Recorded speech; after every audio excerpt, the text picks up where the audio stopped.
The walls of Constantinople shook under the relentless assault of Ottoman cannons on that fateful spring morning in 1453.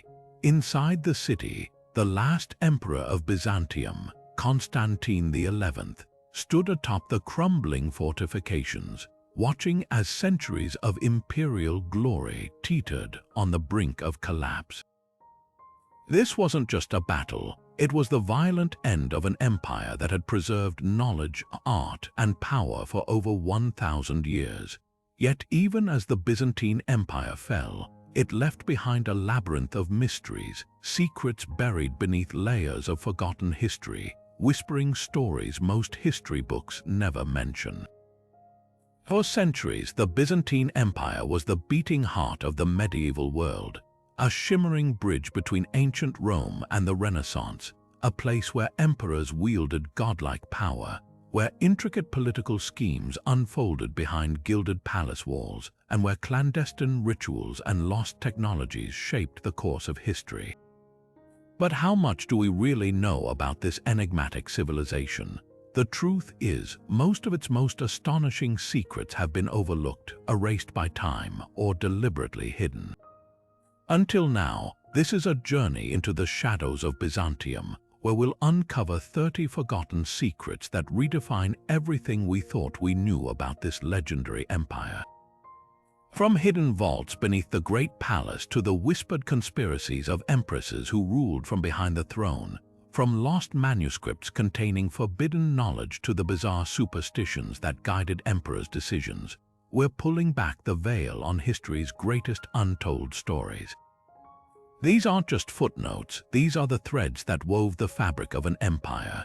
So if you've ever wondered what really happened behind the gold mosaics and towering domes of Byzantium, stay with us because what you're about to discover will change how you see the medieval world forever. Hidden deep within the Great Palace of Constantinople, behind vaulted halls and gilded doors, lay one of the greatest tragedies of the ancient world, the Imperial Library. This wasn't just any collection of books, it was the final sanctuary of knowledge from antiquity, a treasure trove of scrolls and codices painstakingly preserved while the rest of Europe slipped into the Dark Ages. Imagine works by Homer, Plato, and Aristotle, original texts now lost forever, sitting on those shelves alongside scientific treatises, histories, and philosophical debates that could have reshaped the modern world. The library's destruction wasn't a single catastrophic event, but a slow unraveling. Fires, wars, and the chaos of sieges chipped away at its holdings over centuries. One of the worst blows came during the Fourth Crusade in 1204, when Crusaders, supposed allies of Byzantium, instead sacked Constantinople. Flames tore through entire districts and priceless manuscripts burned to ashes. Later, as the Ottomans closed in, scholars scrambled to smuggle whatever they could to Italy, salvaging fragments that would later ignite the Renaissance. But so much was left behind. Today, researchers still hunt for traces of this lost knowledge. A single surviving line from a play, a scrap of parchment reused in a medieval binding, or a quote preserved in another work. These are the ghosts of the Imperial Library. Every discovery, no matter how small, is a window into what might have been. What if those texts had survived? Would our understanding of philosophy, science, or history be utterly different? The library's absence isn't just Byzantium's loss, it's humanity's. Beneath the bustling streets of Constantinople, hidden from the sun's gaze, lay a secret that kept the city alive during its darkest hours, the vast, shadowy labyrinth of underground cisterns.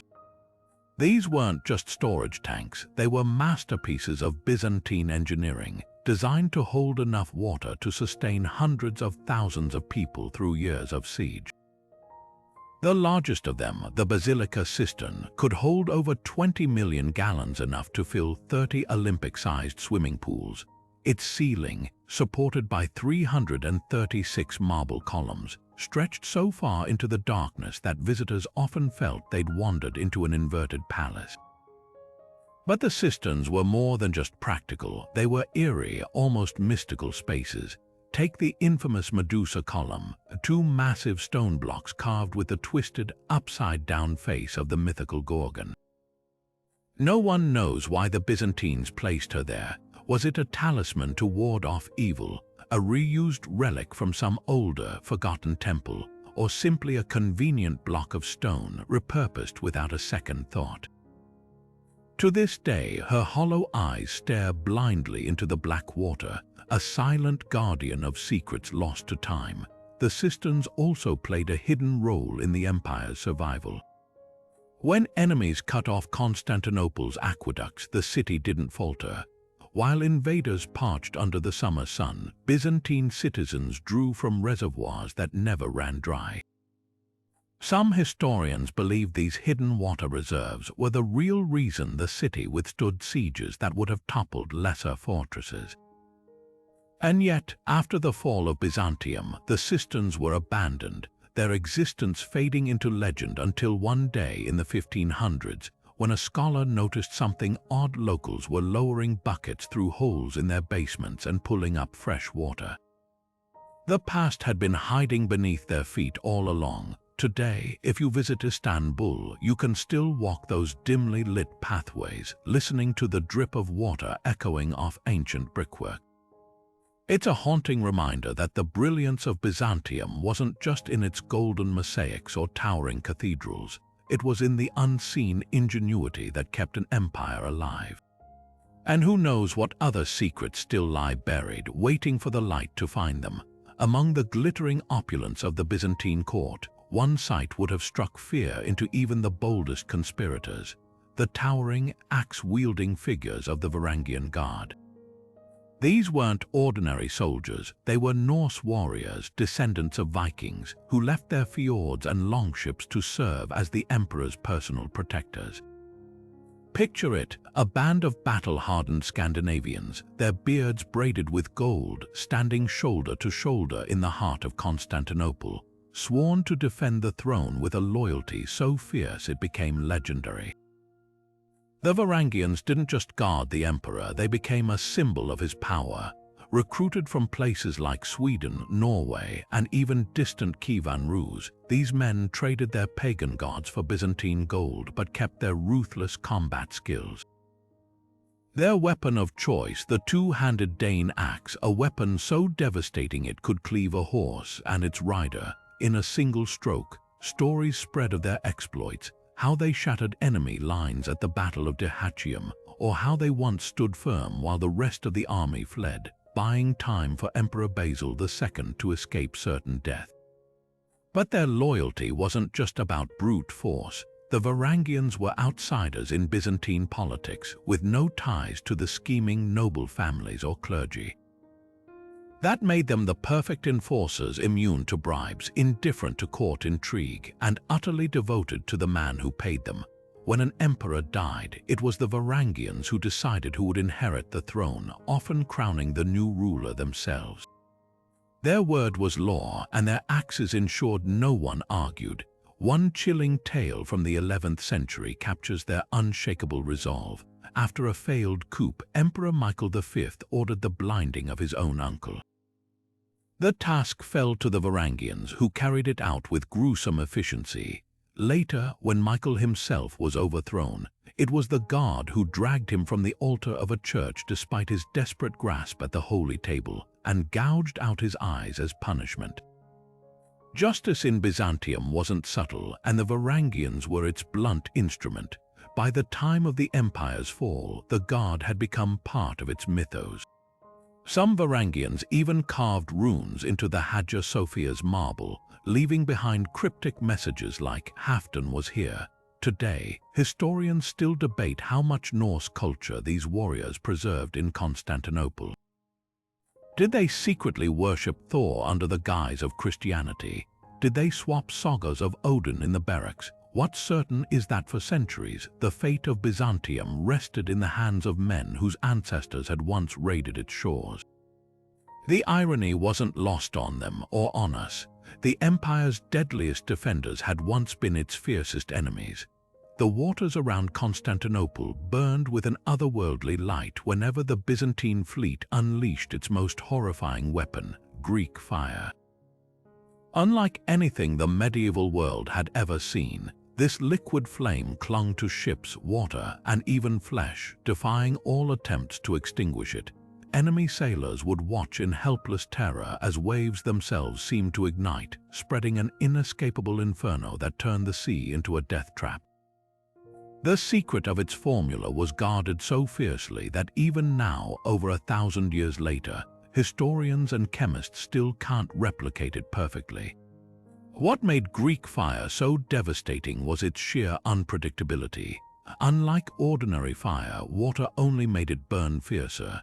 Some accounts say it could be extinguished only with sand, vinegar, or urine. Byzantine naval engineers deployed it through pressurized bronze tubes mounted on their ships, spraying jets of fire that arched over the waves like dragon's breath. In one legendary battle against the Arab fleet in the 7th century, the Byzantines annihilated entire squadrons with a single well-placed burst, forcing survivors to leap into flaming waters rather than face the agony of burning alive. The exact recipe remains one of history's great unsolved puzzles. Some scholars believe it contained quicklime, which reacts violently with water, while others point to petroleum from natural seepages near the Black Sea, mixed with pine resin or sulfur for adhesive properties. But the true genius may have been in its delivery system, a primitive flamethrower operated by crews trained in absolute secrecy. So strict was the empire's control over this technology that when enemies captured Byzantine fire ships, they found the mechanisms dismantled, the operators dead rather than captured. Perhaps the most chilling aspect of Greek fire wasn't just its destructiveness, but its psychological toll. Imagine being an enemy sailor, watching the horizon glow with an unnatural fire that couldn't be stopped, knowing the Byzantines could unleash it at will. It wasn't just a weapon, it was a spectacle of terror designed to break morale before the first arrow was even loosed, and it worked. For centuries, the mere threat of Greek fire kept invaders at bay, a whispered deterrent as potent as the flames themselves. Yet despite its power, the knowledge eventually faded. As the empire weakened, the secretive guilds that mastered its production vanished, and the last traces of the recipe were lost in the chaos of the Fourth Crusade. Today, all we have are fragments of descriptions and the charred remains of enemy ships pulled from the seafloor. Greek fire remains a haunting reminder of Byzantium's ingenuity, and the lengths empires will go to protect their most dangerous secrets. The grand theaters of Constantinople roared with applause for Theodora, but not for the reasons you might think. Long before she became the most powerful woman in Byzantium, she was a teenage actress in the city's seedy underworld, performing risque mimes and comic routines that scandalized high society. Born to a bear keeper in the circus and a dancer, Theodora grew up in the shadows of the hippodrome, where survival meant mastering wit, charm, and the art of holding an audience captive. Yet this woman, dismissed by nobles as a disgrace, would one day rewrite the empire's laws from the throne itself. Her transformation began when she caught the eye of Justinian, the emperor's nephew. Even as aristocracy sneered at her past, Justinian saw what they couldn't: a razor-sharp mind and an uncanny understanding of the people. Defying tradition, he not only married her but elevated her to co-ruler, making Theodora the first empress to wield power equal to her husband's. The whispers grew louder. How could a former actress, someone who'd once lived on society's fringes, now sit crowned in the great palace? Theodora answered with ruthless brilliance. When the Nika riots erupted in 532, with half the city burning and mobs calling for Justinian's head, it was Theodora who refused to flee. Her famous speech, cold as steel, convinced the court to fight back. Royal purple makes the finest shroud. The rebellion was crushed and her legend cemented. But her real triumph lay in governance. She pushed laws that shocked the medieval world, banning forced prostitution, granting women rights to own property, and even allowing divorces in cases of abuse. For the first time, widows couldn't be stripped of their inheritance, and mothers gained legal custody of their children.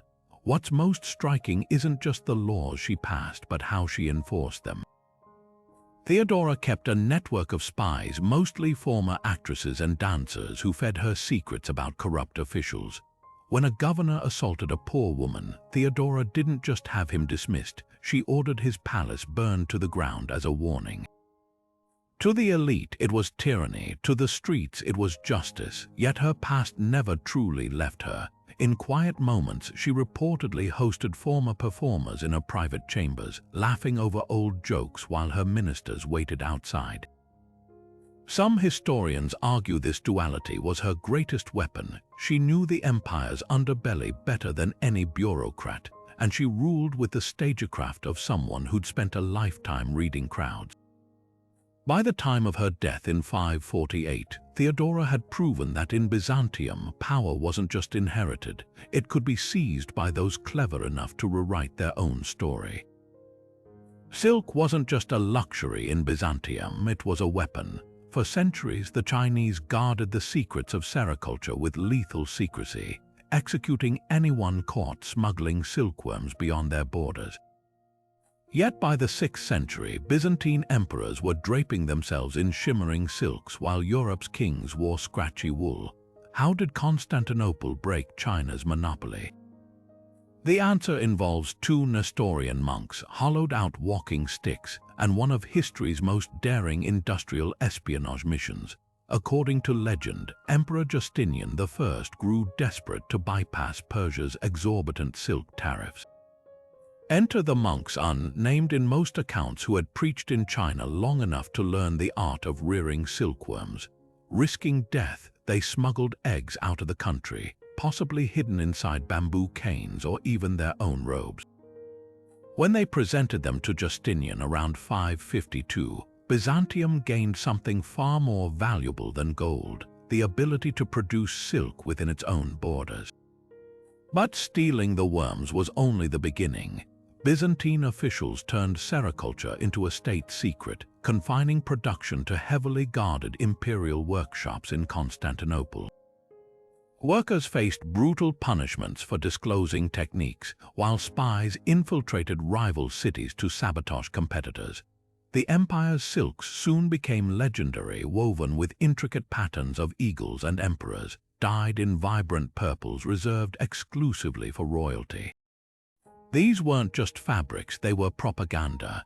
When foreign ambassadors received silk robes as gifts, they were literally wrapped in symbols of Byzantine power. The economic impact was staggering. Byzantium undercut Persian and Chinese traders, turning silk into a currency as reliable as gold. Italian merchants paid fortunes for bolts of cloth, while the empire used it to bribe barbarian chiefs and fund armies. At its peak, the silk trade generated over 150,000 gold coins annually, enough to rebuild the Hagia Sophia twice over. Even the church profited, adorning altars with silk hangings that glowed like fire in candlelight. Yet the most fascinating twist wasn't the monopoly itself, it was how Byzantium weaponized it. During negotiations with the Avars in the 6th century, Emperor Tiberius II offered them silk instead of gold, knowing the nomadic tribe valued prestige over coin. When the Lombards threatened invasion, he flooded their nobility with lavish gifts, destabilizing their loyalty. Silk became a tool of soft power, securing alliances without drawing a single sword. By the 12th century, the secret had leaked, likely through captured workers or Italian spies, but Byzantium's head start had reshaped the medieval economy. Today, fragments of Byzantine silk survive in European cathedrals, their colors still vivid after 1,000 years. Each thread whispers the same truth. In an age of swords and sieges, sometimes the quietest thefts changed history most. High above the chaos of Constantinople, behind walls dyed the color of emperors, lay a chamber that decided the fate of dynasties, the Porphyra. Named for its rare purple porphyry stone, this wasn't just a birthing room, it was a political battlefield where the empire's future was literally born. Only women of imperial blood were allowed to enter, and only their children, those born in the purple, could claim the throne as legitimate heirs. But behind the ceremony and silk curtains, the porphyra hid a darker truth. It was the heart of some of Byzantium's most ruthless power plays. Take the story of Empress Zoe, who in the 11th century watched as her sister Theodora was dragged from the porphyra and exiled to a monastery, all because their father feared Theodora's ambition. Years later, when Zoe's own children died in infancy, courtiers whispered that the chamber itself was cursed. Then there was the infamous Irene of Athens, the only woman to rule Byzantium in her own right, who allegedly poisoned her own son in that very room to prevent him from overthrowing her. The porphyra's purple walls didn't just symbolize royalty, they absorbed the blood and betrayal of generations. The stakes couldn't have been higher. A child born outside the porphyra, no matter how talented or well-connected, faced an uphill battle for legitimacy. Emperors went to war over this distinction, like Romanos II, who reportedly had his first wife murdered so he could remarry and produce a purple-born heir. Even foreign powers understood its significance.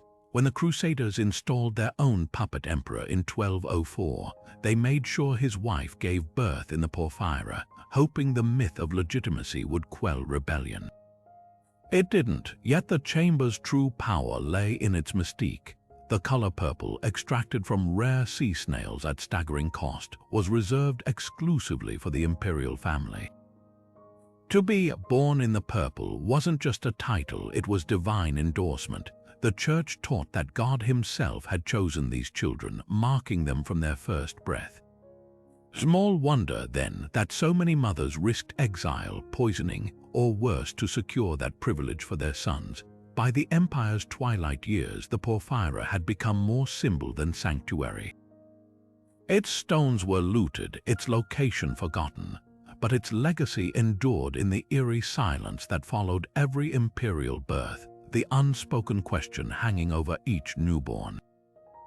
Would this child unite the empire or become the next pawn in a game where the board was dyed purple and the rules were written in blood? In the shadowy corridors of Byzantine power, where a single misplaced word could mean the difference between an empire's triumph and its ruin, spies didn't just gather secrets, they spoke in invisible ink. Constantinople's intelligence network wasn't merely efficient. It was centuries ahead of its time, employing encryption methods so sophisticated that modern cryptographers still study them today. At the heart of this system was a cipher so clever it remained unbroken for nearly 500 years, the legendary Byzantine Code. Imagine a world where diplomats carried letters written in plain sight, yet only a select few could decipher their true meaning. The Byzantines achieved this by perfecting the art of steganography, hiding messages within mundane texts. A seemingly innocent merchant's inventory list might conceal troop movements, with every third word forming the real directive. But their masterpiece was the Caesar shift cipher, adapted with a twist. Instead of shifting letters by a fixed number, Byzantine cryptographers used complex keys tied to dates, saints' feast days, or even the emperor's initials. A message intercepted by the Abbasid Caliphate or Bulgarian raiders would appear as gibberish unless the recipient possessed the exact key, which changed weekly. The real genius lay in their spy recruitment. Byzantine intelligence officers, known as logothetes, didn't just rely on professional agents, they turned foreign servants, merchants, and even monks into unwitting informants. A bishop traveling to Rome might carry a sealed letter, unaware the wax contained a hidden compartment with a second, far more sensitive dispatch. Some spies were trained in ladder writing, composing messages where only letters placed at specific intervals held meaning. Others used lemon juice as invisible ink, revealing words when heated over a candle, a trick still taught in basic espionage training today. One surviving example from the 10th century reveals the system's chilling precision. When Emperor Nikephoros II planned a surprise attack on the Arabs, his orders to generals were embedded in a religious hymn about Saint Demetrius. The hymn's first letters of each line spelled out the coordinates: march 30 days to Tarsus, sack the city before the moon is full.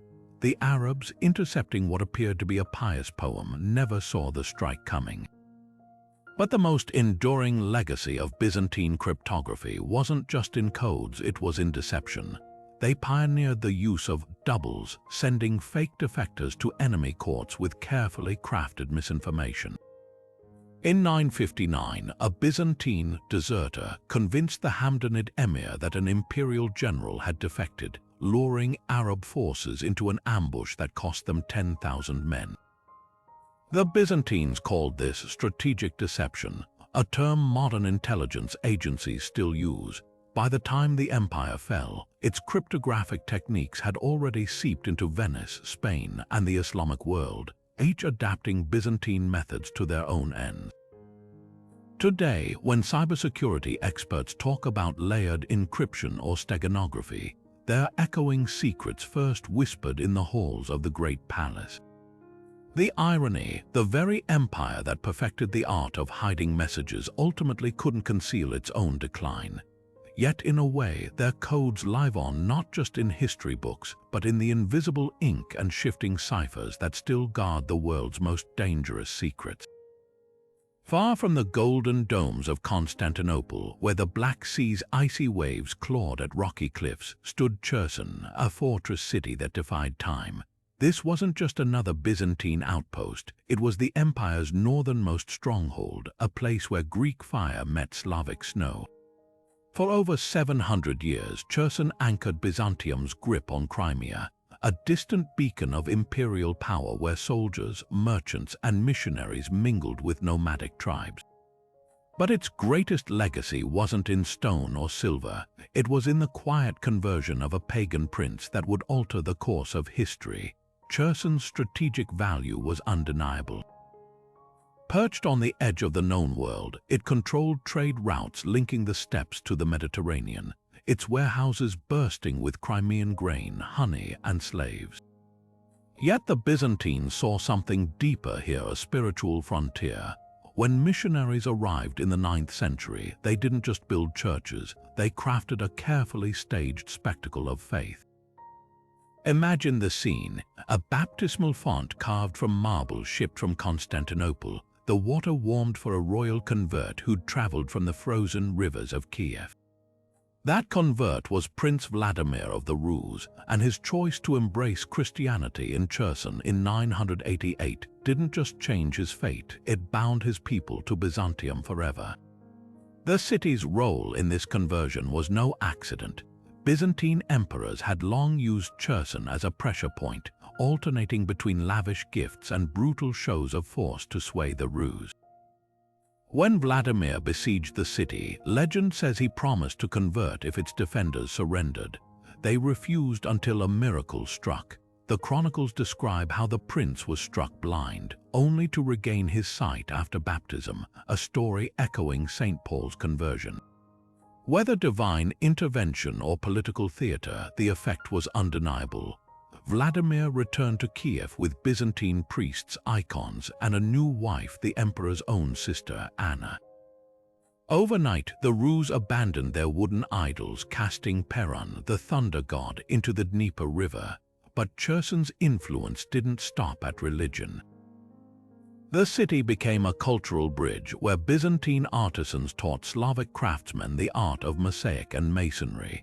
A fragment of a 10th century fresco found in its ruins shows a face with distinctly Slavic features painted in pure Byzantine gold, a silent testament to this exchange.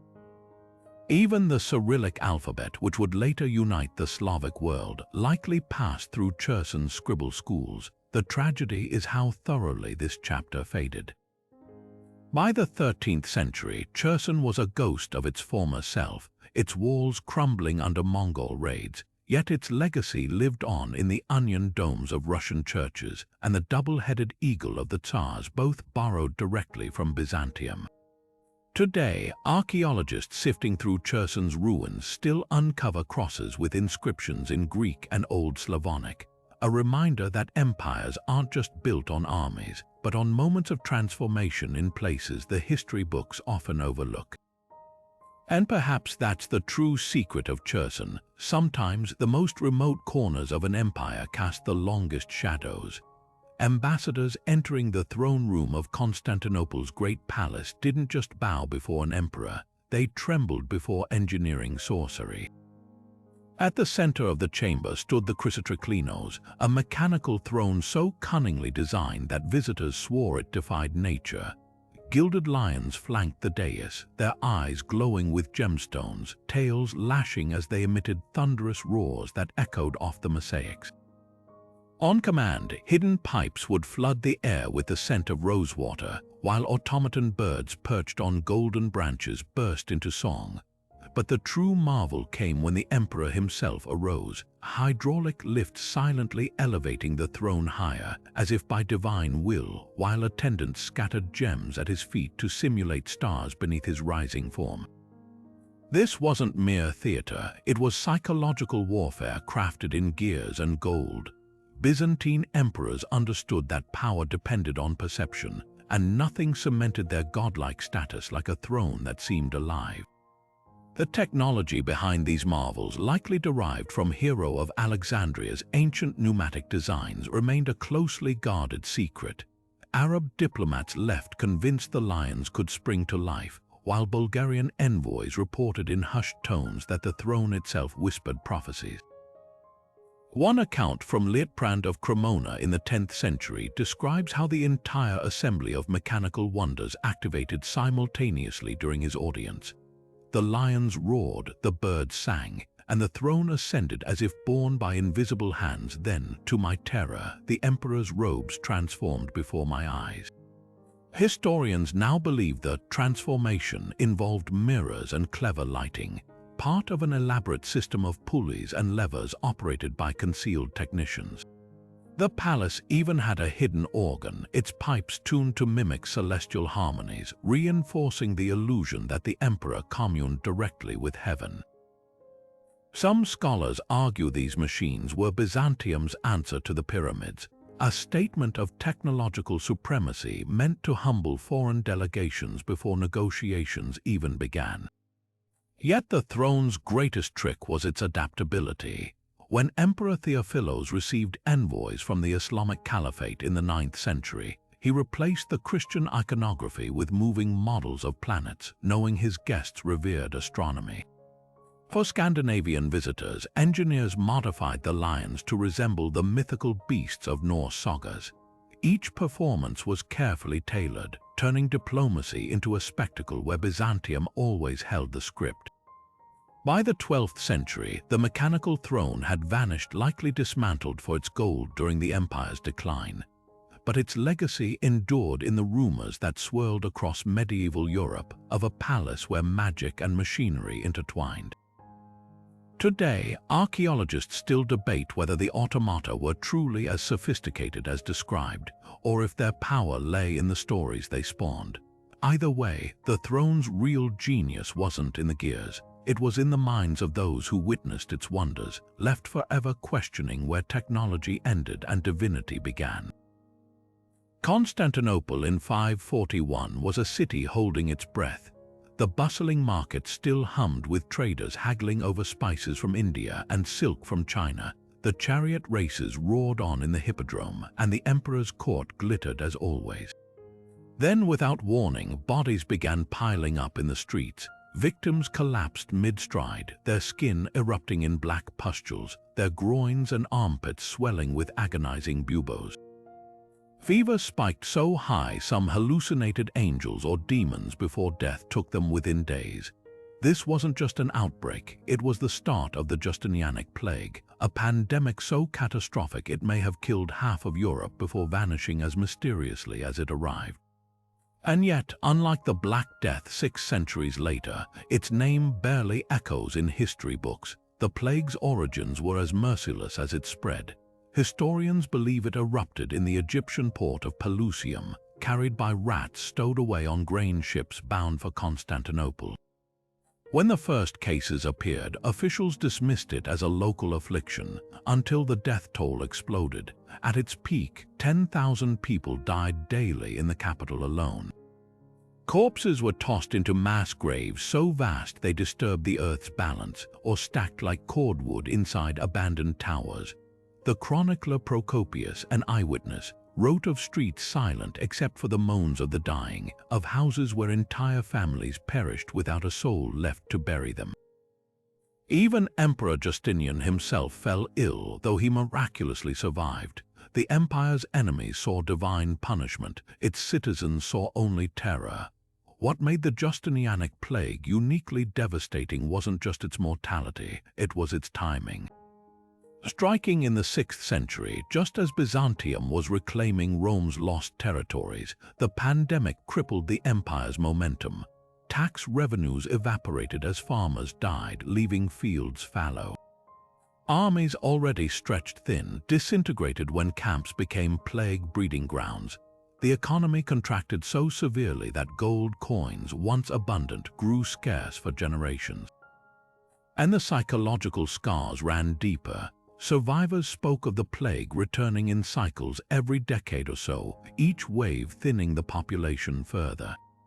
Some scholars argue this death spiral weakened Byzantium so profoundly that it never fully recovered, setting the stage for later losses to Arabs and Turks. Yet the plague's true legacy lies in its eerie foreshadowing of the Black Death. Both pandemics were caused by the same bacterium, Yersinia pestis, spread by fleas jumping from rats to humans. Both exploited trade routes and crowded cities, but where the Black Death birthed quarantine laws and medical advances, the Justinianic plague left only fractured records and unanswered questions. Why did it burn out after 2 centuries? How did it vanish so completely from cultural memory? Modern genetic studies offer clues. Traces of the bacterium found in ancient graves confirm it reached as far as Britain and Germany. Yet the full story remains buried, much like its victims.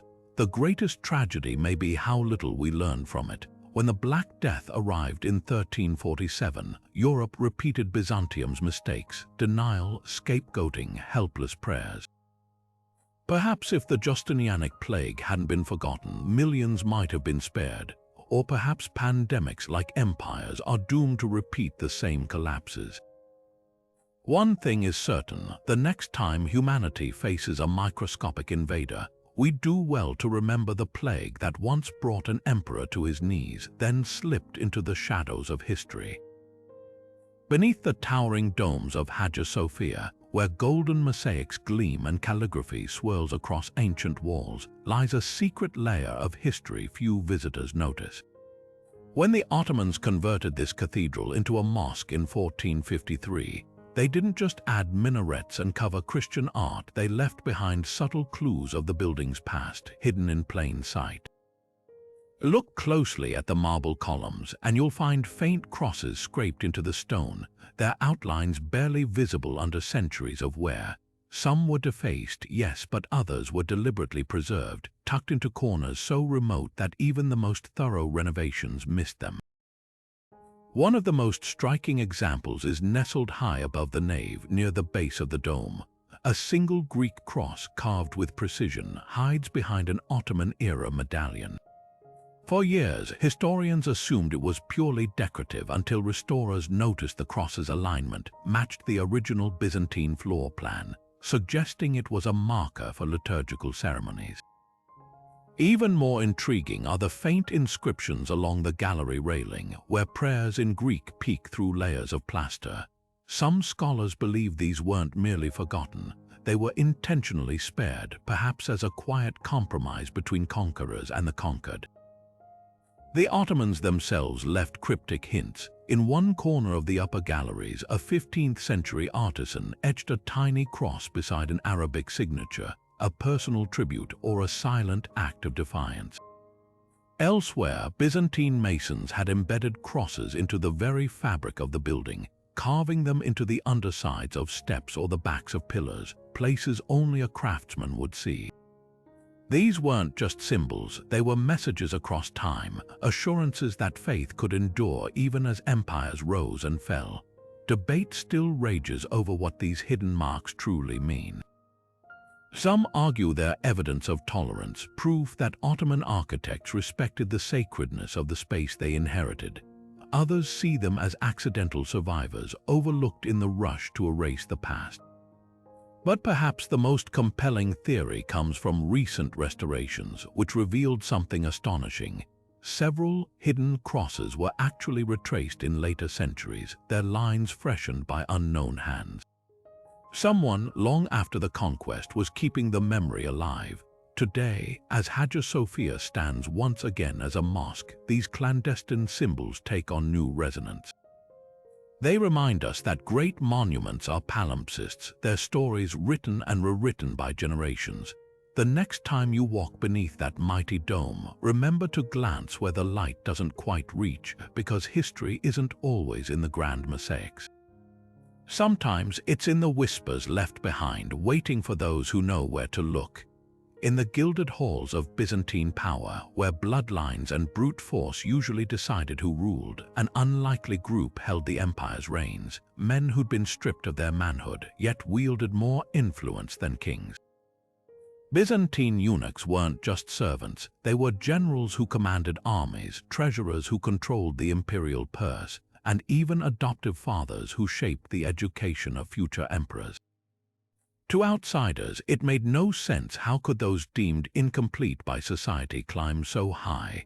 The answer lies in a brutal paradox. By removing what the world saw as a source of weakness, these men gained unparalleled trust.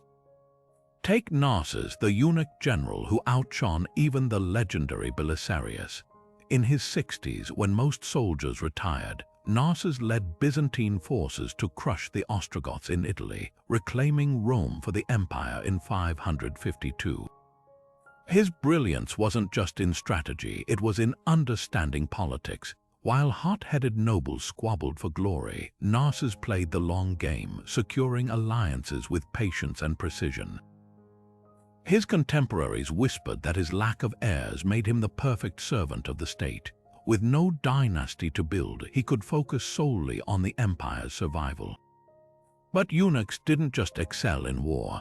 Some of Byzantium's greatest reforms came from men like Eutropius, a former slave who rose to become Arcadius's chief advisor in the 4th century. He pushed laws protecting the poor from predatory taxation, earning him the people's love and the aristocracy's venom. When the nobles finally conspired to exile him, the city's silk workers rioted in protest. Even stripped of power, Eutropius left a legacy, proof that loyalty and intellect could outweigh birthright in Byzantium's cutthroat corridors. The secret to their success was systemic. Unlike other officials, eunuchs couldn't found dynasties, so emperors trusted them with sensitive roles: gatekeepers of the imperial bedchamber, guardians of the treasury, even tutors to royal children. The 10th century Emperor Constantine VII wrote that eunuchs made ideal teachers because they lacked distracting passions, yet their influence sparked resentment. Writers like John the Lydian sneered that eunuchs were neither man nor woman, while others accused them of wielding soft power through manipulation rather than strength. The irony, many of these critics depended on eunuch patronage for their own careers. Perhaps the most astonishing aspect was the ritual itself. Byzantine castration wasn't the crude act of barbarian tribes. It was a regulated, often medical procedure performed by specialists. Some families even voluntarily surrendered sons to the practice, seeing it as a ticket to advancement. The church condemned it, but emperors turned a blind eye. The empire needed these men too much. By the 10th century, eunuchs had their own guilds, ranks, and even a distinctive cursive script used for state documents. Their downfall came with the empire's decline. As Byzantium shrank, so did the roles eunuchs once dominated. The Crusaders, with their feudal notions of masculinity, viewed them with contempt. Yet their legacy lingers in unexpected places. Modern corporate jargon about neutral intermediaries or unbiased advisors echoes the same logic that once placed eunuchs at the heart of power. They remind us that sometimes the people history sidelines are the ones who quietly steer its course. And in Byzantium's case, the men who could father no children often fathered the empire's greatest victories.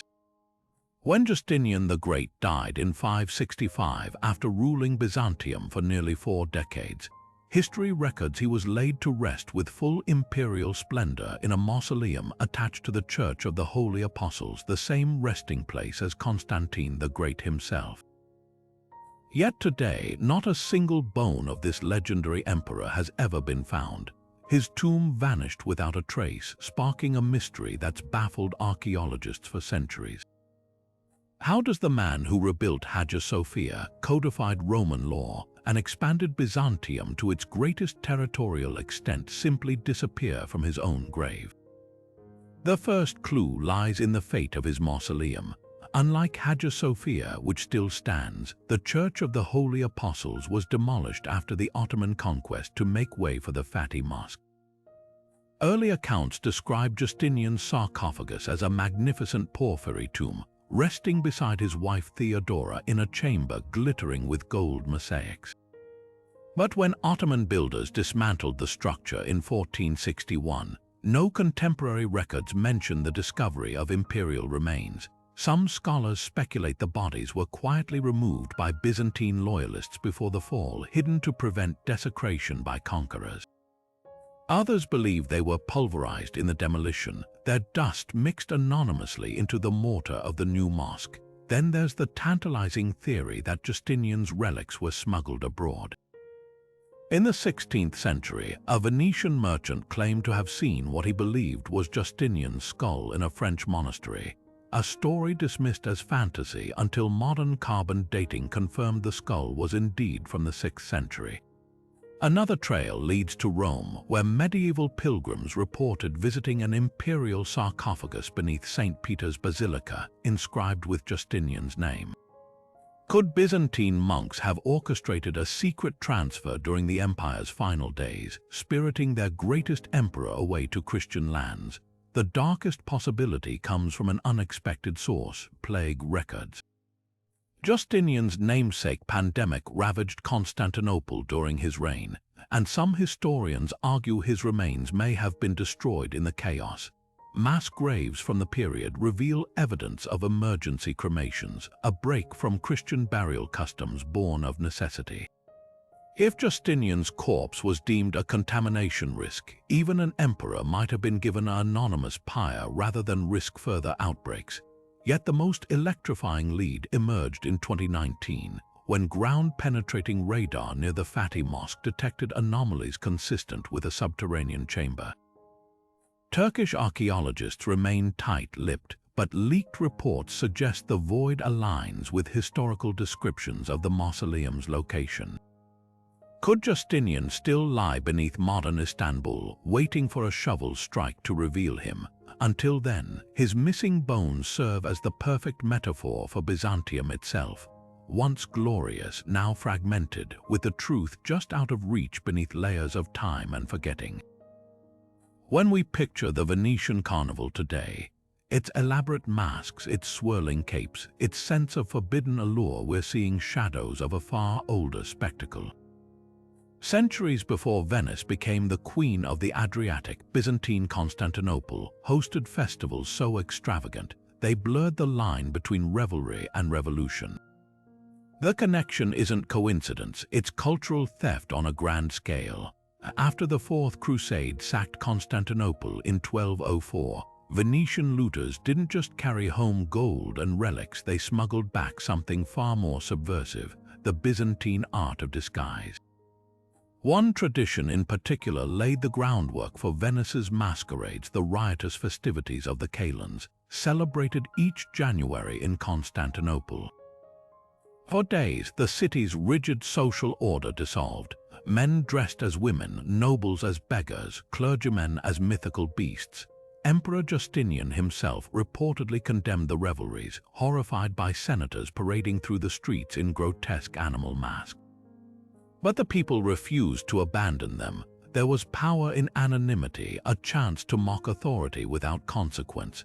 Venetian merchants witnessing these spectacles during trade missions recognized their potential. Back in their lagoon city, where oligarchs ruled with an iron fist, the idea of hiding one's identity while flaunting forbidden desires proved irresistible. The masks themselves tell the story. The iconic Venetian volto, with its blank, expressionless features, eerily resembles the waxen funeral masks worn by Byzantine aristocrats during processions. Even the word carnival likely stems from the Greek carnivale, a term Byzantine chroniclers used to describe pre-Lenten feasts, but Venice didn't just copy, it weaponized the tradition. In Byzantium, disguises were temporary rebellion. In Venice, they became tools of espionage. Noble spies used carnival masks to move unseen through enemy palaces, while courtesans exploited the anonymity to seduce or blackmail their patrons. Perhaps the most Byzantine twist of all, the Venetian government eventually regulated the very chaos they'd imported. By the 15th century, wearing masks outside carnival season carried a prison sentence unless you were a state-sanctioned informant. The empire that once feared masks had birthed a republic that wielded them as instruments of control. Today, when tourists don sequined border masks in Venice's cobbled alleys, they're performing a ritual far older than the canals, one that began in the torch-lit streets of Constantinople, where for a few wild nights each year, even an emperor could be mocked behind silk and plaster. And that's the true secret of the carnival. Its splendor was always a disguise for power's fragile grip. Deep in the mountains of 10th century Bulgaria, where Orthodox monks chanted their hymns and peasants toiled under feudal lords, a whisper began to spread, a heresy so radical it threatened to unravel the very fabric of Byzantine society. The Bogomils didn't just question church doctrine, they rejected the material world itself, teaching that all creation was the work of Satan, and that the cross was a symbol of torture, not salvation. Their name, derived from the Slavic Bogmil, meaning God have mercy, became synonymous with rebellion, a spiritual insurgency that would echo across Europe for centuries. At the heart of Bogomil belief was a stark duality: the God of the New Testament, pure and disembodied, versus the malevolent demiurge who crafted the physical world, a corrupt prison for human souls. They saw churches as dens of idolatry, sacraments as empty rituals, and marriage as a sinful bondage to the flesh. Their priests, known as perfecti, lived as ascetics, refusing meat, wine, and property, moving secretly between villages to spread their gospel. To Byzantine authorities, this wasn't just heresy, it was an existential threat.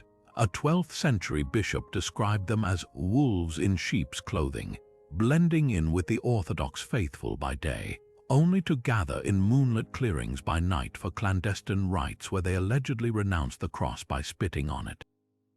But what made the Bogomils truly dangerous was their appeal to the oppressed. For serfs crushed under imperial taxes and clerical corruption, their message offered liberation, both spiritual and social. They preached that hierarchies were Satan's invention, that kings and bishops held no divine right, and that true faith required no intermediaries. Unsurprisingly, Byzantine emperors responded with brutal crackdowns. Basil II, the Bulgar slayer, ordered mass executions, while later rulers like Alexios I Komnenos staged public debates to expose Bogomil deceptions.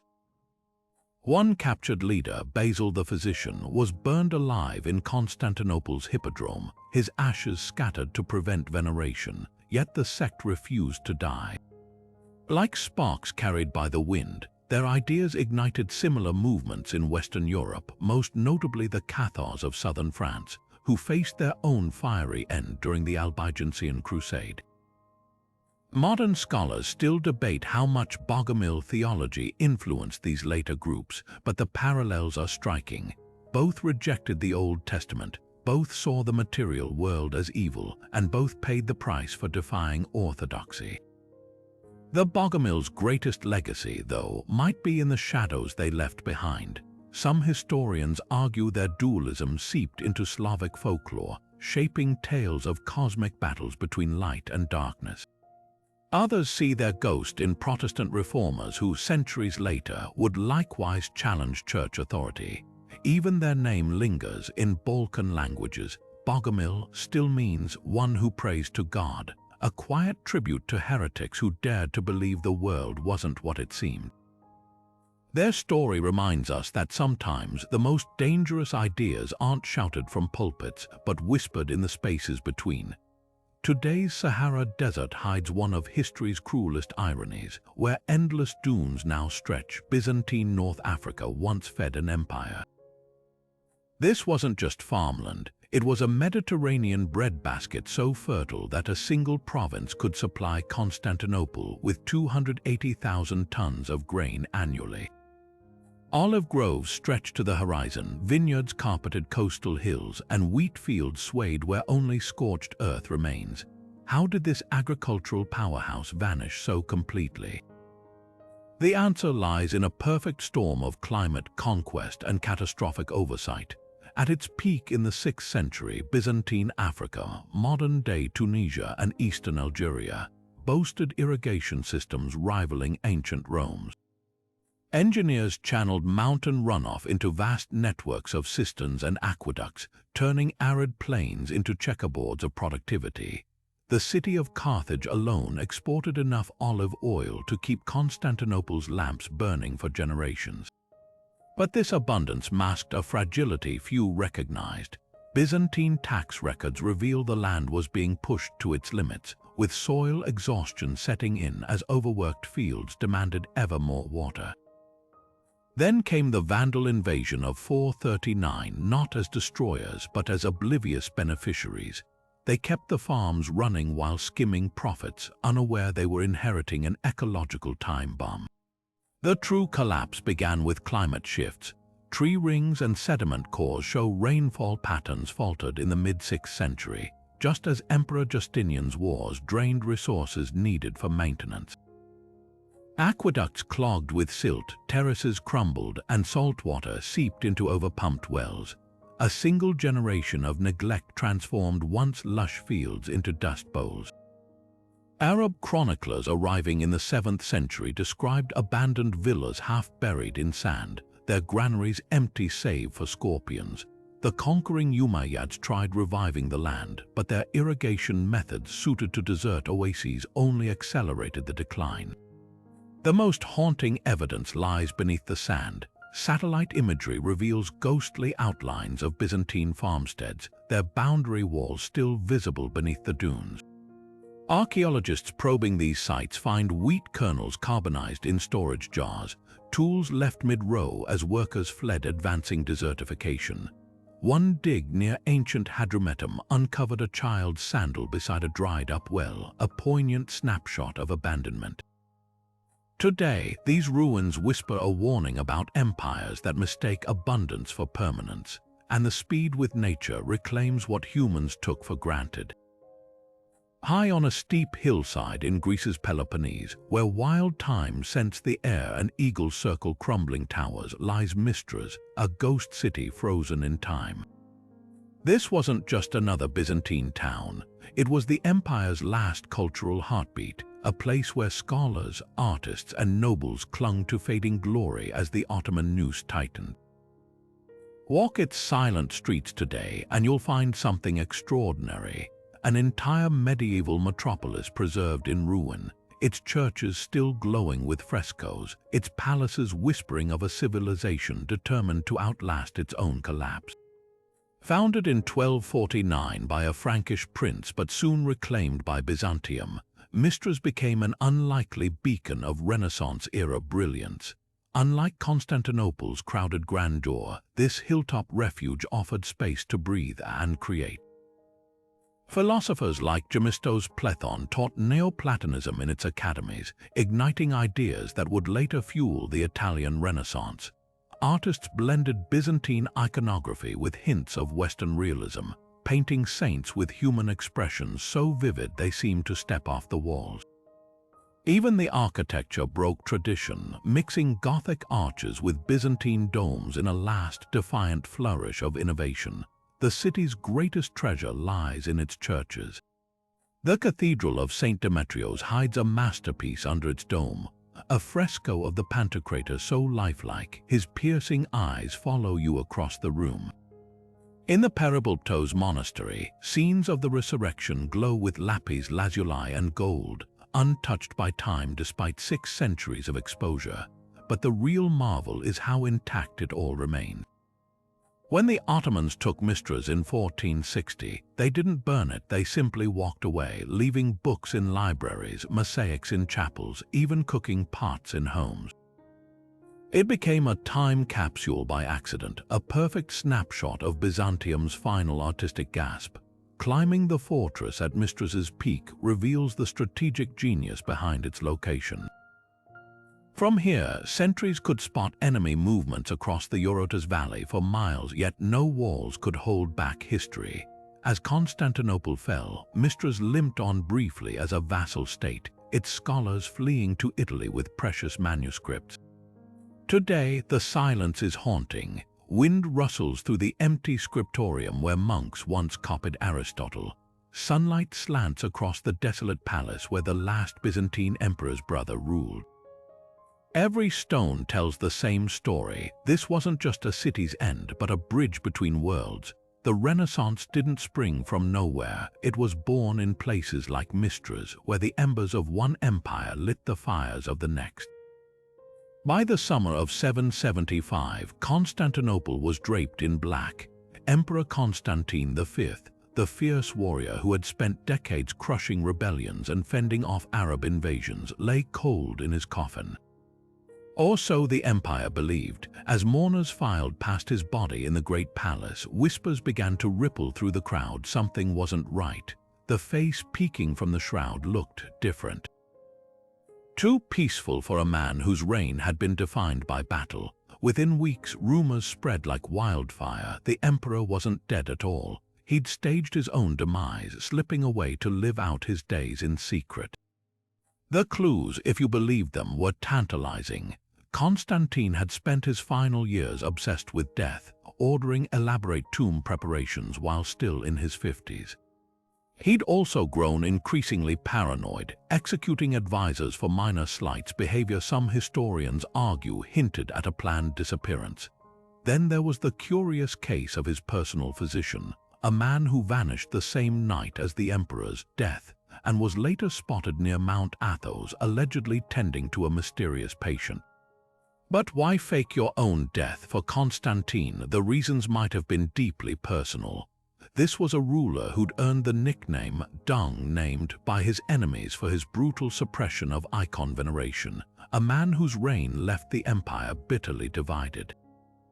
Some chroniclers suggest he orchestrated the hoax to protect his son Leo IV from inheriting those same enemies. Others believe he simply grew weary of power, choosing exile over the endless scheming of court politics. The most persistent legend places Constantine in a remote monastery, living as a humble monk under an assumed name. Pilgrims claim to recognize his distinctive battle scars peeking from beneath a hood, though none dared confront him directly. A 10th-century manuscript even describes an aged stranger correcting scholars on obscure military tactics with uncanny precision before quietly vanishing into the night. Skeptics dismiss these stories as wishful thinking, pointing to forensic evidence. A skull found in Constantine's supposed tomb shows signs of advanced arthritis consistent with his age. Yet the mystery endures because it speaks to something deeper than facts, our fascination with rulers who refuse to play their final role. In a world where emperors were expected to die publicly, gloriously, Constantine's alleged escape offered a tantalizing what-if. What if the mighty could simply walk away? What if history's most decisive endings were just another performance? 8 centuries later, archaeologists still debate the truth. But perhaps the real power of the legend isn't in proving whether Constantine survived. It's in understanding why Byzantium needed to believe he did. For an empire perpetually teetering between collapse and revival, the idea that its strongest ruler might still be out there, watching from the shadows, was the ultimate comfort. Some ghosts aren't spirits of the dead, they're the dreams of the living, refusing to be buried. The dining tables of medieval Europe were brutal places, knives stabbed into wood to claim territory, greasy fingers tore at roasted meats, and spoons served mostly for broth or porridge. Then came an object so scandalous it nearly sparked riots, the fork. Popular legend credits Venice with introducing this utensil in the 11th century, but the truth is far older and more Byzantine than most realize. The fork's journey west began with a royal wedding in 974. Theophanos Sclerena, a Byzantine princess, arrived in Rome to marry Otto II, the Holy Roman Emperor. Her dowry included silks, jewels, and a small golden case containing something bewildering, two-pronged utensils. When Theophano used hers at banquet tables, gasps rippled through the hall. Clergy condemned it as devil's vanity, arguing that God gave humans fingers for a reason. One bishop even claimed the fork's prongs resembled the horns of demons. But Theophano refused to cave. To her, the fork wasn't just practical, it was a symbol of Byzantine refinement, a marker of civilization separating Constantinople's glittering courts from Europe's rough-hewn halls. Why such outrage? In Byzantium, forks had been common among aristocracy since at least the 6th century. Manuscripts describe emperors using jeweled forks to eat delicacies like candied fruits, avoiding sticky fingers during diplomatic receptions. But Western Europe saw them as unnatural. When another Byzantine princess, Maria Argyropoulina, wed a Venetian doge's son in the 11th century, her fork use so horrified locals that a priest later blamed her gruesome death from plague as divine punishment for such excessive delicacy. The fork's path to acceptance was slow and bloody. For centuries, it remained a curiosity, confined to the tables of royalty with ties to Byzantium. Even as late as the 1600s, French nobles faced mockery for adopting what critics called effeminate Eastern habits. Yet the fork's practicality won out. By the Renaissance, Italian merchants who traded with Byzantium for generations began producing cheaper versions in brass and pewter, spreading them across Europe. What's fascinating isn't just the fork's Byzantine origin, but what its resistance reveals about medieval Europe's fear of cultural change. To embrace the fork was to acknowledge that the barbarian West had something to learn from the sophisticated East. Today, as we twirl pasta on gold-plated tines, we're wielding a silent victory for an empire that knew cleanliness wasn't just next to godliness, it was power. And perhaps that's the real reason it took so long to catch on. Sometimes, even the smallest innovations threaten the established order the most. High on the rugged peninsula of Mount Athos, where the Aegean crashes against cliffs and mist clings to ancient stone, 20 monasteries stand as living time capsules of Byzantium. This isn't just a spiritual sanctuary, it's a vault guarding treasures so precious, even Ottoman sultans dared not violate its sanctity. Behind walls thick enough to withstand sieges, monks have preserved relics and manuscripts that survived empires, wars, and the slow erosion of time. Among these treasures is a gospel book whispered to be penned by the hand of St. John Chrysostom himself, its margins filled with annotations that scholars believe could rewrite our understanding of early Christian thought.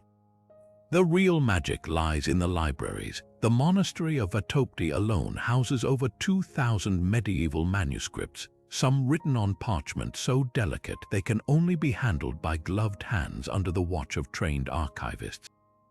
One particularly astounding find is the Archimedes Palimpsest, a 10th century prayer book later discovered to contain erased mathematical treatises by the ancient Greek genius, scraped away by a monk needing parchment, yet still faintly visible under ultraviolet light.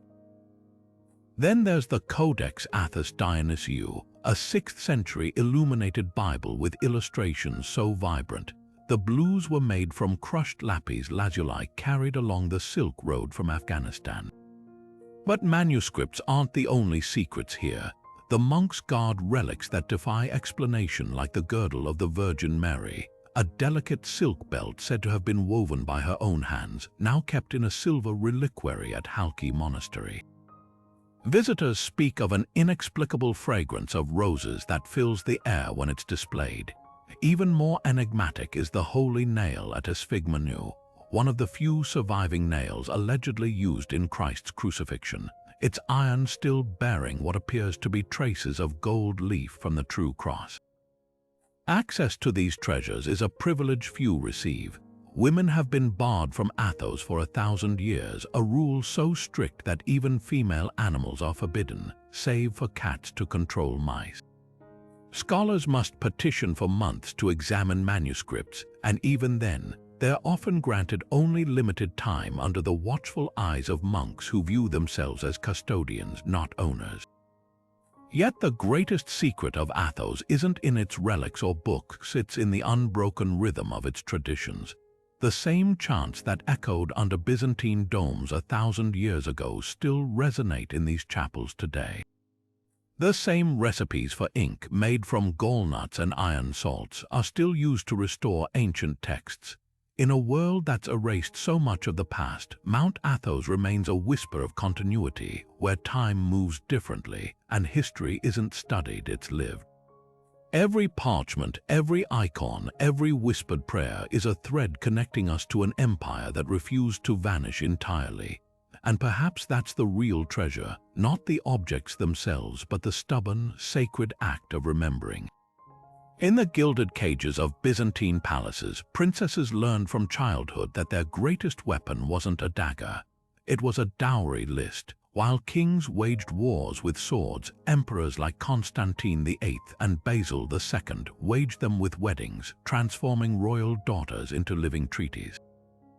These weren't love matches, they were high-stakes geopolitical maneuvers where a bride's journey to a foreign court could secure borders, open trade routes, or collapse rival alliances overnight. Take Theodora, daughter of Constantine VIII, sent to marry Bulgarian Tsar Ivan Vladislav in 1018. Her dowry didn't just contain gold and silks, it carried an unspoken ultimatum. Peace or war rested on her survival. When Ivan died mysteriously months later, Theodora was recalled to Constantinople, her mission complete. The calculus behind these marriages was brutally precise. Byzantine princesses dispatched to Kievan Rus came with clergy who converted pagan rulers to orthodoxy, binding them spiritually to Constantinople. Anna Porphyrogenita, married to Vladimir the Great in 988, didn't just bring priests, she carried Byzantine legal codes that reshaped Russian governance for centuries.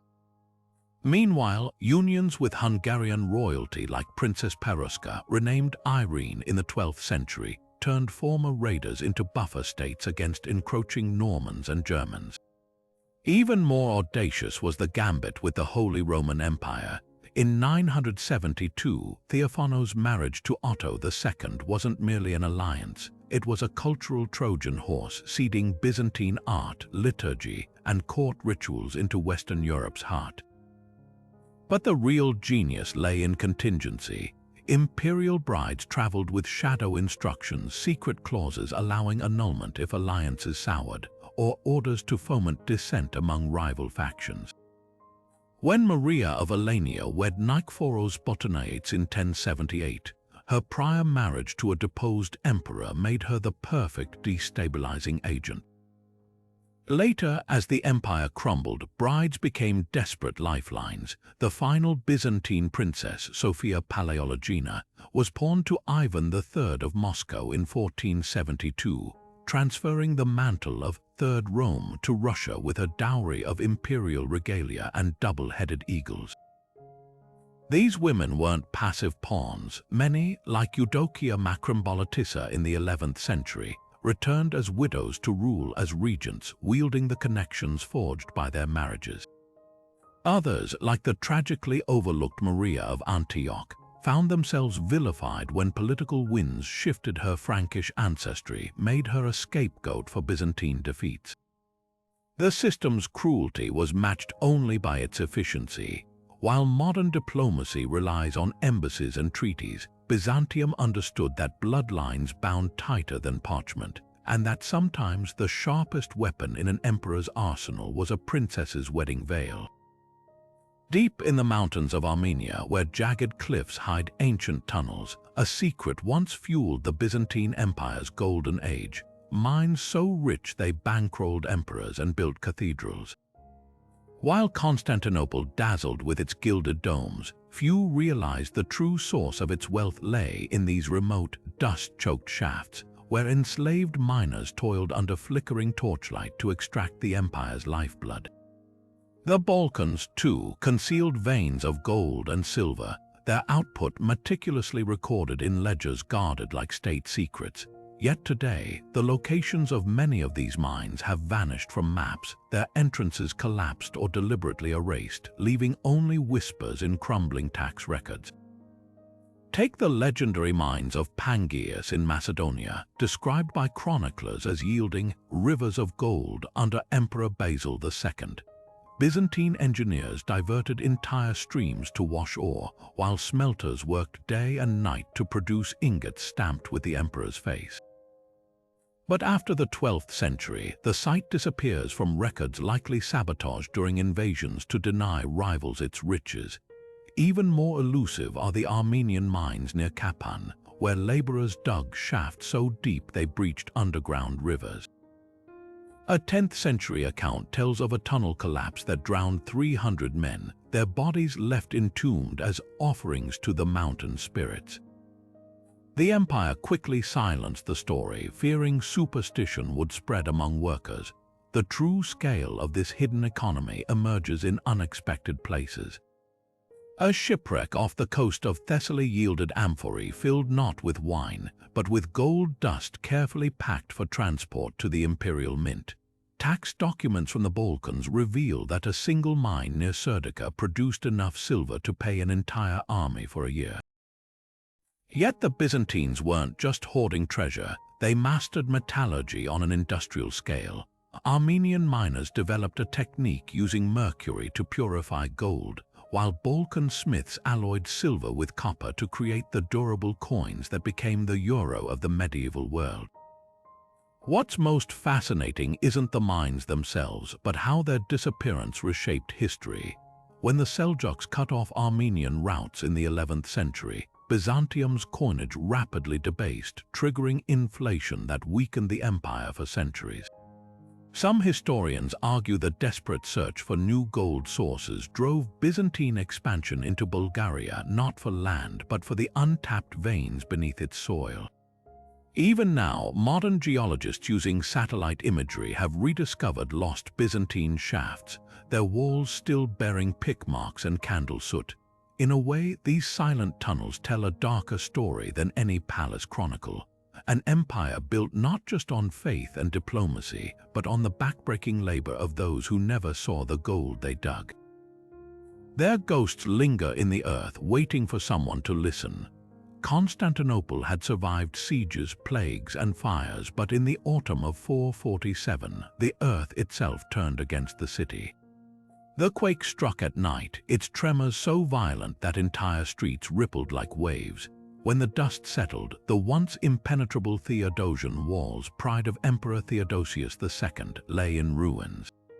Towers crumbled into the moat, and gaping fissures swallowed entire neighborhoods. Panic spread faster than the aftershocks with the walls breached. Attila the Hun's army, already camped just beyond the horizon, now had an open path to the heart of Byzantium. But the destruction came with an eerie foreshadowing.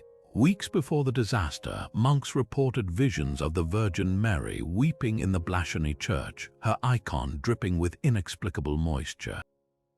A famous hermit named Daniel the Stylite, who lived atop a pillar outside the city, had warned of the earth opening its jaws to punish the pride of emperors. Even more chilling were the accounts of fishermen who claimed the Golden Horn's waters turned black the night before the quake, as if the sea itself were ink spilled by some unseen hand. The city's desperate response became legend. With Attila's forces advancing, Constantinople faced annihilation until a miracle unfolded. Led by the prefect Cyrus of Panopolis, thousands of citizens, from senators to slaves, worked in shifts day and night. They hauled stones, mixed mortar, and rebuilt the walls in 60 days, a feat historians still call the Marathon of Mortar. But the repairs came with a haunting addition.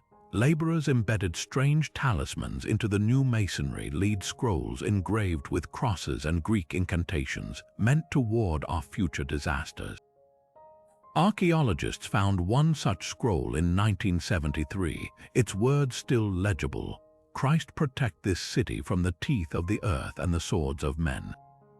The quake's aftermath birthed enduring superstitions. For centuries, priests recited special earthquake prayers during the anniversary, and wealthy families kept emergency sacks of gold buried in their courtyards, a practice that continued until the Ottoman conquest.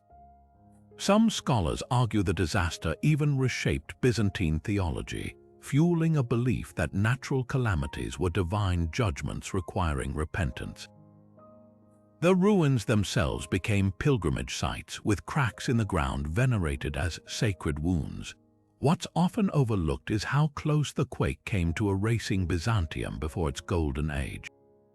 Had the walls not been rebuilt in time, Attila might have sacked Constantinople in 447 instead of Rome in 452, altering the course of European history.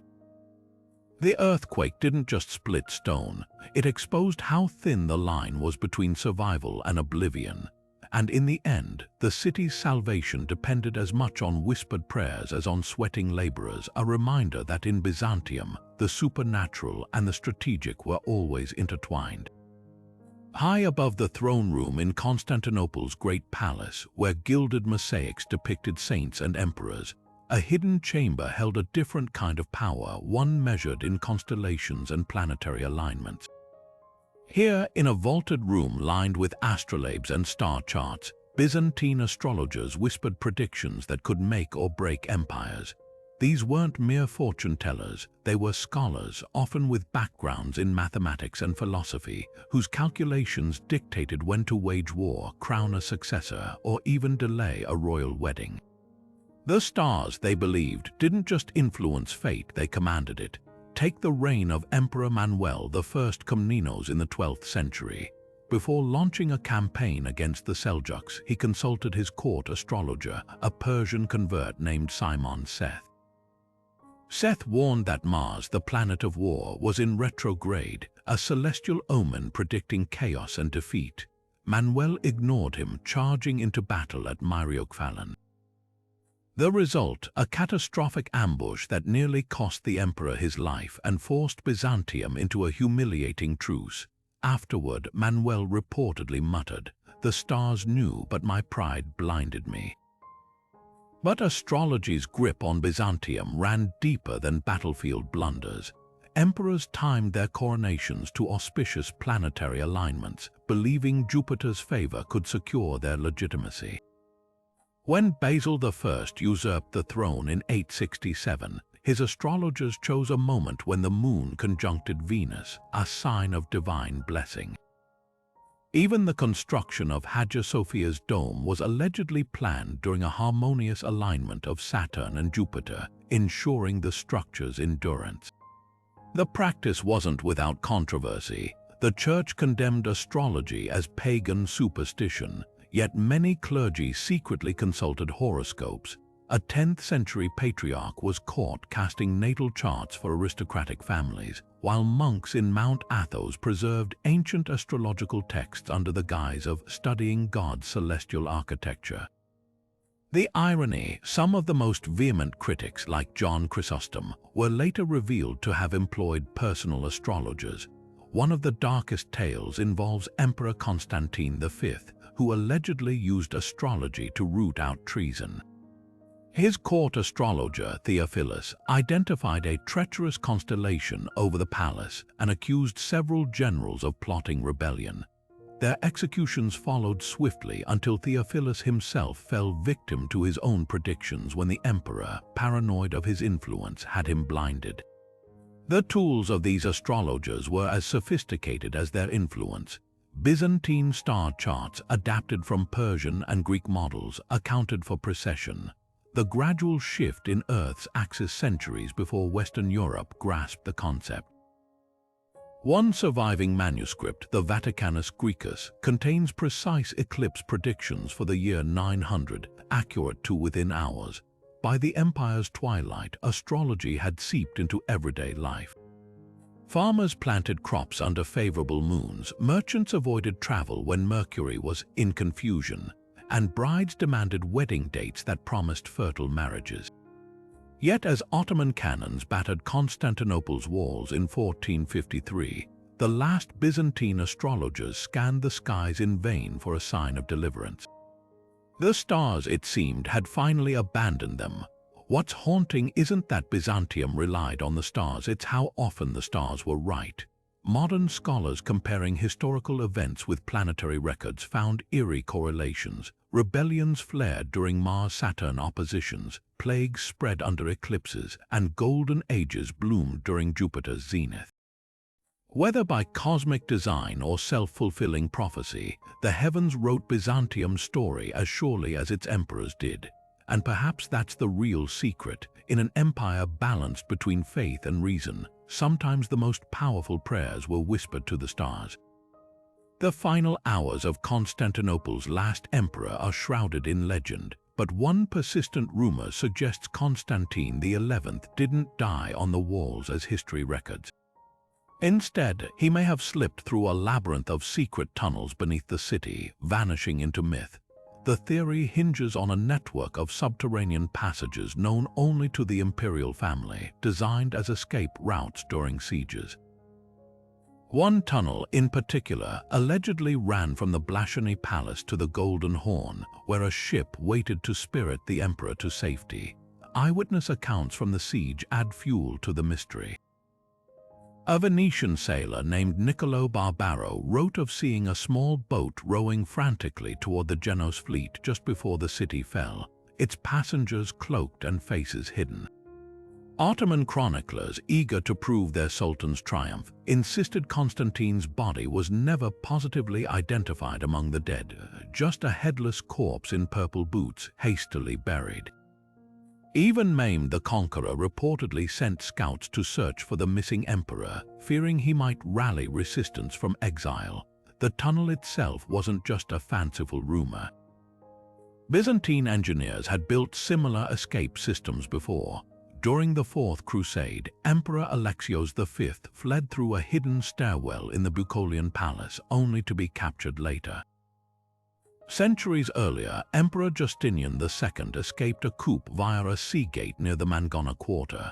If Constantine knew these stories, he'd have understood the value of a pre-planned exit. The most tantalizing clue comes from an unlikely source, a 16th-century Greek folk song. It describes a golden eagle flying north after the fall, carrying an emperor who would one day return. Some scholars link this to the legend of the Marble King, a messianic figure said to sleep beneath Constantinople, awaiting the city's liberation. Could the song's eagle have been a ship bound for the Mora, where Constantine's brothers still ruled? Skeptics argue the tunnel theory is wishful thinking, a coping mechanism for a traumatized populace, but modern archaeology lends credence to the idea. In 2014, workers restoring Istanbul's ancient walls uncovered a brick-lined passage near the Blasphemy, its ceiling blackened by torch marks. It matched descriptions from Paleologan-era documents of a path of last resort. The tunnel was partially collapsed, its far end leading toward the waterfront, just as the legends described. Perhaps the truth lies somewhere between history and hope. Whether Constantine died on the ramparts or vanished into exile, his legacy became a mirror for those who mourned Byzantium. To the Ottomans, his mythical survival was a threat. To the Greeks, it was a promise. And to us, it's a reminder that even in collapse, the past leaves cracks just wide enough for legends to slip through. Long before Venetian galleys ruled the Mediterranean, Byzantine dromons sliced through waves with terrifying precision. Their decks lined with Greek fire projectors, their oars moving in perfect, deadly unison. This wasn't just a navy, it was the medieval world's most advanced maritime force, a fleet so dominant it could blockade enemy capitals for years and strike ports from Alexandria to Crimea with impunity. Yet today, their legacy is overshadowed by later seafaring powers, their triumphs erased by time like waves smoothing sand. The secret to Byzantine naval supremacy lay in innovation. While most medieval ships relied on brute force, Byzantine engineers perfected the dromon, a sleek, multi-tiered warship powered by both sail and banks of oars manned by free rowers, not slaves. These vessels could pivot on a coin, outmaneuvering bulkier Arab and Norman ships, but their true terror came from the siphon, a pressurized bronze tube mounted on the prow that sprayed Greek fire like a dragon's breath.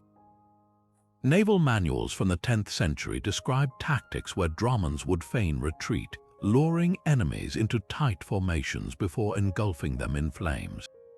One account from the Siege of Constantinople in 717 claims a single Byzantine fire ship annihilated an entire Arab fleet in the Golden Horn, turning the water into a boiling cauldron of shattered wood and screaming men. Dominance at sea meant control of trade. Byzantine naval bases stretched from Carthage to Cherson, their patrols ensuring grain ships from Egypt and silk convoys from the Black Sea reached Constantinople unmolested. Tax records from the 9th century show customs duties from maritime trade alone funded half the empire's military budget. When Arab pirates threatened shipping lanes, Emperor Romanos I deployed a rapid response squadron of dromons that hunted them down methodically, crucifying captured captains along the coasts as a grisly warning. The navy's decline began with complacency. As Venice grew wealthy from trade concessions granted by Byzantium, they studied, then replicated dromon designs. By the 11th century, Venetian shipwrights had improved upon them, crafting faster galleys with deeper hulls. The death knell came during the Fourth Crusade, when those same Venetian ships, once protege, turned on Constantinople. The Byzantines scrambled to rebuild their fleet, but without the vast resources of their golden age, their efforts faltered. What's often forgotten is how deeply naval culture permeated Byzantine life. Sailors' taverns near the Neorian harbor buzzed with songs in a dozen languages, while shipwrights passed down hull designs like family secrets. Even the navy's demise was poetic. The last Byzantine warships weren't destroyed in battle, but rotted at anchor, their oars broken and siphons dry, as the empire bled its gold into land wars it could no longer win. Today, fishermen near Istanbul still occasionally drag up strange timbers blackened by age and fire-resistant treatments unique to Byzantine shipbuilding.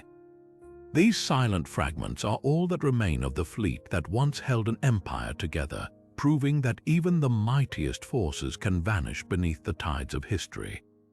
Yet for 600 years, they were the razor's edge between Byzantium's survival and collapse, a lesson in how quickly mastery of the sea can slip away when taken for granted. Beneath the gilded icons and solemn chants of Byzantine Christianity, whispers of the old gods never truly faded.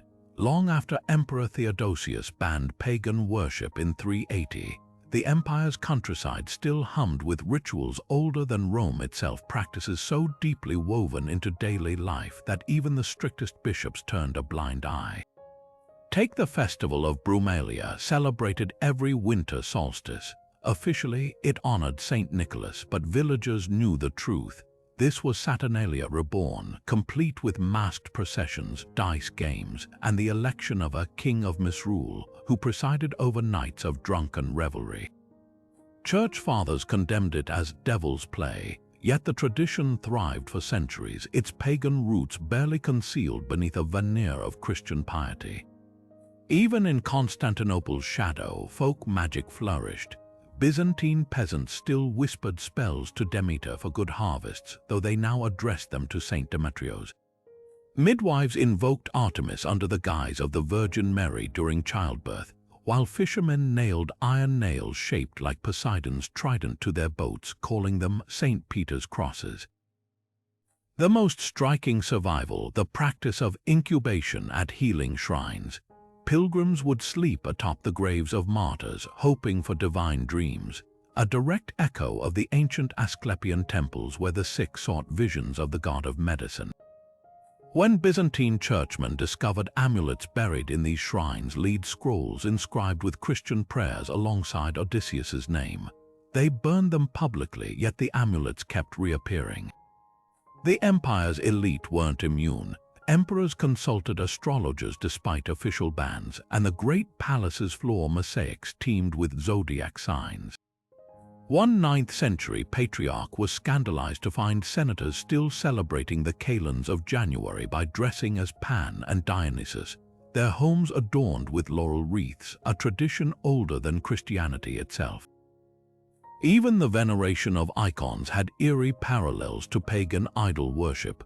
Critics like the iconoclasts pointed out how devotees kissed paintings of saints just as their ancestors had kissed statues of Aphrodite, but the faithful dismissed such comparisons. Perhaps the most telling survival was in death rituals. Byzantine graves often held coins for Charon's ferry beside crosses, and mourners poured libations of wine into the earth for the sleep of the soul, a practice straight from Greco-Roman necromancy. In Cappadocia, archaeologists unearthed 6th-century churches built atop cave shrines to Cybele, their frescoes of Christ awkwardly superimposed over her effigies. The message was clear: the old ways didn't die, they hid in plain sight, waiting for their moment to resurface. This duality shaped Byzantium's spiritual landscape.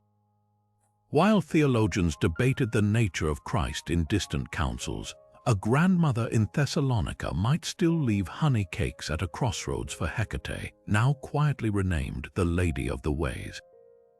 The empire's genius wasn't in erasing paganism, but in absorbing it, turning potential heresy into folk tradition, and ensuring that even as Christianity triumphed, the whispers of Olympus never fully fell silent.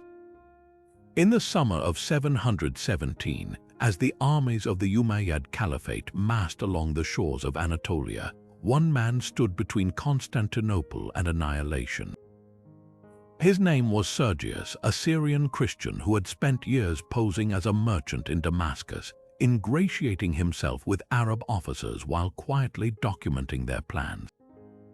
When he intercepted orders detailing a full-scale assault on the Byzantine capital, a fleet of nearly 2,000 ships and a land force rumored to outnumber the city's entire population, he knew the empire had days, maybe hours, to prepare.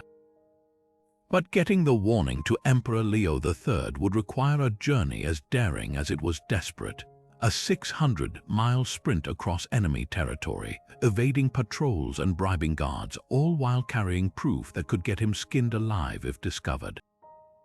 Sergius's odyssey began with a moonlit escape from Damascus, his saddlebags stuffed with coded parchments and his only weapon a dagger blessed by a sympathetic priest. By day, he played the role of a wine trader. By night, he rode until his horse collapsed beneath him. Near Antioch, he narrowly avoided capture by disguising himself as a leper, wrapping his face in rotting bandages to repel inquisitive soldiers. The most perilous leg came at the Cilician gates, where Umayyad sentries inspected every traveler. Here, Sergius employed a trick straight from Byzantine intelligence manuals. He secreted the most critical documents inside a hollowed-out loaf of bread, while leaving decoy letters visible in his pack. When guards tore open the bread, they found only moldy crumbs, dismissing him as another starving refugee. His arrival at Constantinople's gates should have been the end of his ordeal. Instead, he faced a bureaucracy paralyzed by disbelief. Leo's advisors dismissed his claims as exaggeration until Sergius produced his gravest piece of evidence, a scrap of parchment stolen from the caliph's own war council, stamped with the official seal and listing precise troop numbers. The document's authenticity was undeniable, and the court erupted into chaos. Leo, a former strategist who understood the stakes, immediately ordered the city's granaries sealed, cisterns fortified, and the massive chain stretched across the Golden Horn. What followed was one of history's greatest sieges, a year-long nightmare where Greek fire turned the Bosporus into an inferno and starvation gnawed at both attacker and defender. But without Sergius's warning, Constantinople would have been caught defenseless.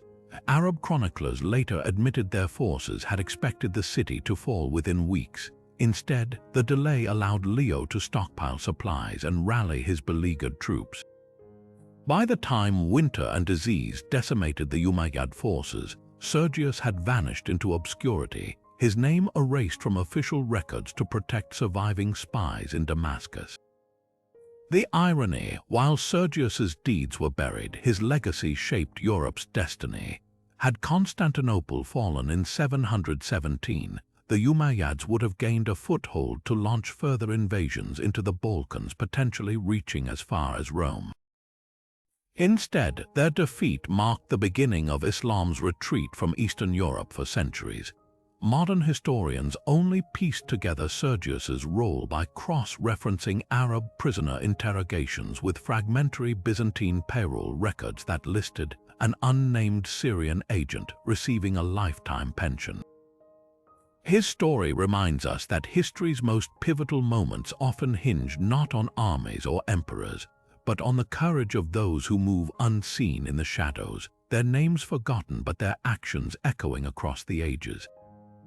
Among the faded manuscripts of an obscure Spanish monastery lies a document that could rewrite history, a sailor's testimony from 1489 describing a ragged nobleman who disembarked in Cadiz with an unbelievable claim.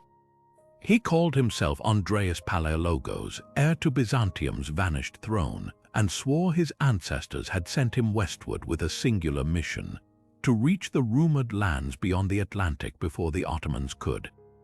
The story sounds like fantasy, but strands of evidence suggest this exile's journey didn't end in Europe. Legends from Cuba to the Yucatan whisper of a pale stranger who arrived decades before Columbus, bearing a double-headed eagle emblem and speaking a tongue no Mayan interpreter could place. The trail begins with Andreas himself, a shadowy figure acknowledged even by the Pope as the titular Emperor of Constantinople after 1453. Bankrolled by Genoese merchants who had profited from Byzantine trade for centuries, he allegedly funded multiple Atlantic voyages, including one that vanished around 1492, the very year Columbus sailed.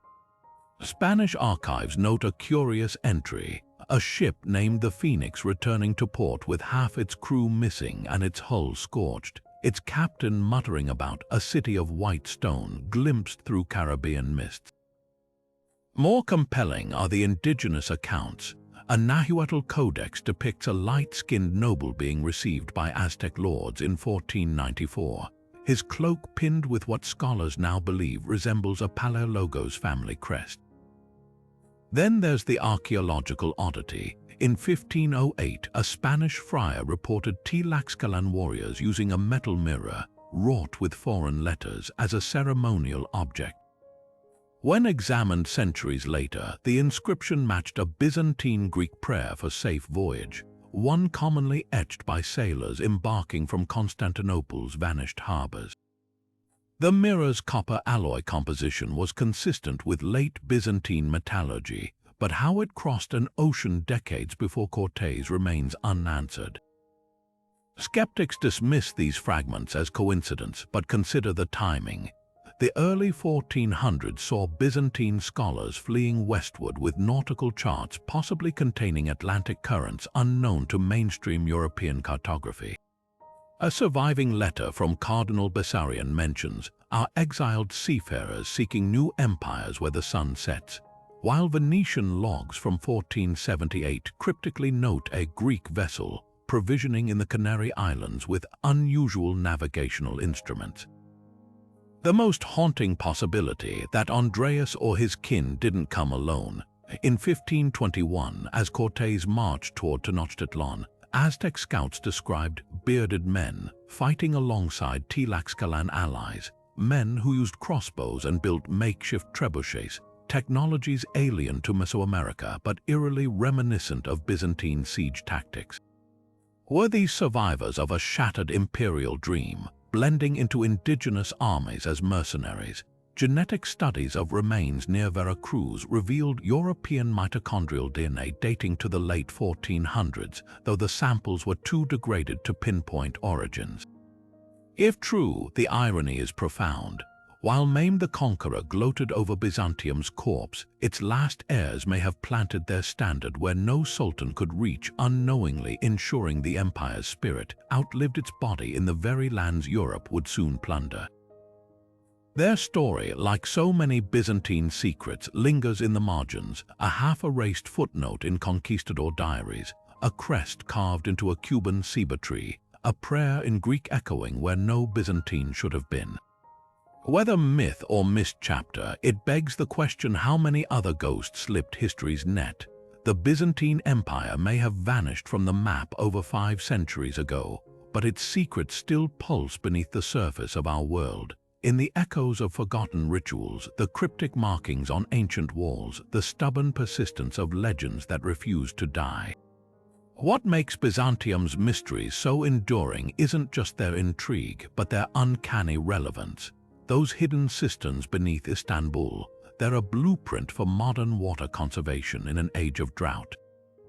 The lost Imperial Library's fragments, a cautionary tale about how easily knowledge can slip through our fingers.